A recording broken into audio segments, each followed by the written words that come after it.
Bonjour et bienvenue à notre tour d'horizon économique, géopolitique, énergétique, sanitaire et boursier. Nous sommes le lundi 5 décembre et pour comprendre comment tourne la planète finance, c'est sur la bourse au quotidien nulle part ailleurs. L'épisode du jour s'intitulera « Y aura-t-il encore du diesel à Noël ?» Oh, le traîneau du Père Noël n'est pas tiré par des serres fonctionnant au diesel, certes. Par contre, nos centres commerciaux sont bien approvisionnés par des camions, des utilitaires qui, eux, roulent au diesel. Et y en aura-t-il assez ? La question n'est pas innocente, puisque c'est aujourd'hui que débute le boycott du pétrole russe. Oui, ce lundi 5 décembre. Les pétroliers russes n'ont plus le droit d'aborder nos côtes et de venir décharger leurs cargaisons dans les ports des pays qui appliquent les sanctions contre la Russie. Alors après le gaz, donc on a décidé de se passer du pétrole russe. Ça encore, on en trouvera un petit peu partout. En revanche, le diesel, c'est plus embêtant parce que la France avait considérablement réduit ses capacités de production, puisque Total avait passé un accord avec Novatek pour construire une raffinerie géante proche du gisement Yamal. Donc l'essentiel du pétrole consommé non seulement en France, mais en Europe, venait effectivement de Russie. Or, sans diesel, donc les transporteurs ne roulent plus, l'agriculture se retrouve à l'arrêt. Alors ça ne va pas arriver tout de suite, la pénurie de diesel, je vous rassure, mais au printemps, le manque pourrait commencer à devenir angoissant. Donc après les coupures de courant, ça sera peut-être les restrictions, les rationnements de carburant. Alors quel impact cela peut-il avoir sur la croissance ? On imagine que ça ne va pas aider. Mais les marchés, eux, ne veulent toujours rien lâcher. À l'image du CAC 40 qui avait entamé la séance aux alentours de 6740, et si ce score ne vous dit rien, eh bien, sachez que c'est quand même le niveau du CAC au 24 janvier 2022. C'est-à-dire un mois exactement avant le début de la guerre en Ukraine. Donc ça veut dire que cette guerre, pour les marchés, n'a jamais eu lieu, qu'il n'y a pas de pénurie, et encore moins de pénurie de diesel. Alors l'optimisme ce matin était alimenté par la Chine, qui a décidé, en tout cas c'est ce qui est reporté, d'assouplir les mesures de restriction sanitaire. De quoi parle-t-on ?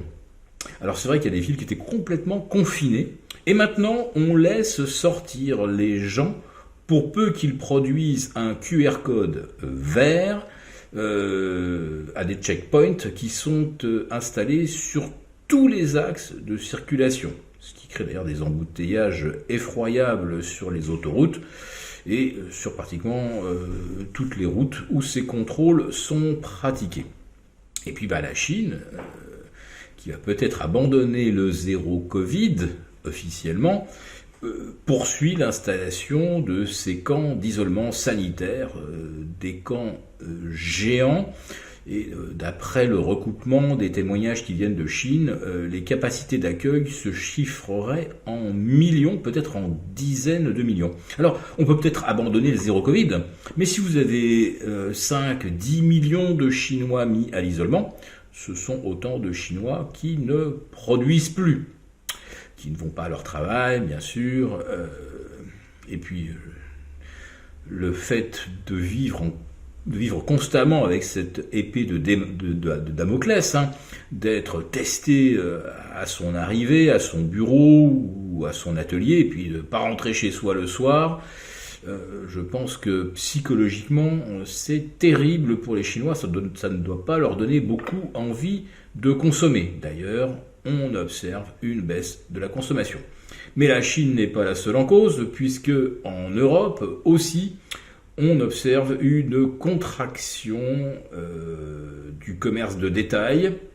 Il aurait donc diminué de 1,8% dans la zone euro au mois d'octobre dernier. Aux États-Unis, on a eu aussi des chiffres. Alors, les optimistes, ceux qui voient toujours le verre à moitié plein, vous disent « Ah, merveilleux !»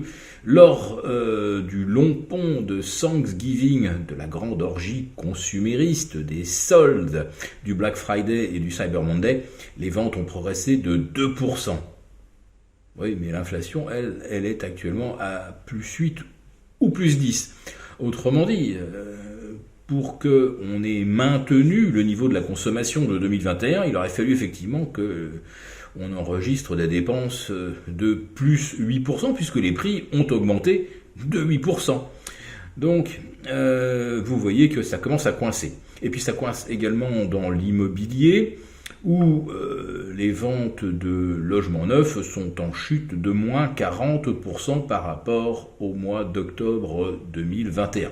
Mais bien sûr, on ne vous parle jamais de ce krach immobilier, par plus qu'on ne vous parle de l'inversion de la courbe des taux aux États-Unis, une inversion telle qu'on en a rarement connue, sauf lors des récessions les plus brutales, je pense notamment à 90-91, puisque là nous avons du 1 an qui rapporte environ 4,3%, 4,4 pour le 2 ans, tandis que le 20 ans aujourd'hui rapporte à peine plus de 3,78 quand le 1 mois rapporte 3,80. Autrement dit, la courbe de taux est complètement inversée de 1 mois à 20 ans. Je ne parle même pas du 30 ans puisque là on est seulement à 3,54. Alors c'est peut-être une bonne nouvelle pour les emprunteurs. Enfin, le coût du crédit hypothécaire retombe, mais en réalité ça n'a strictement aucun impact parce que au-delà de 5% de taux hypothécaire, il n'y a quasiment plus aucun client. Voilà, donc les États-Unis sont confrontés à un scénario de récession que l'assouplissement des règles sanitaires en Chine parvient pour l'instant à faire oublier, mais pour combien de temps ?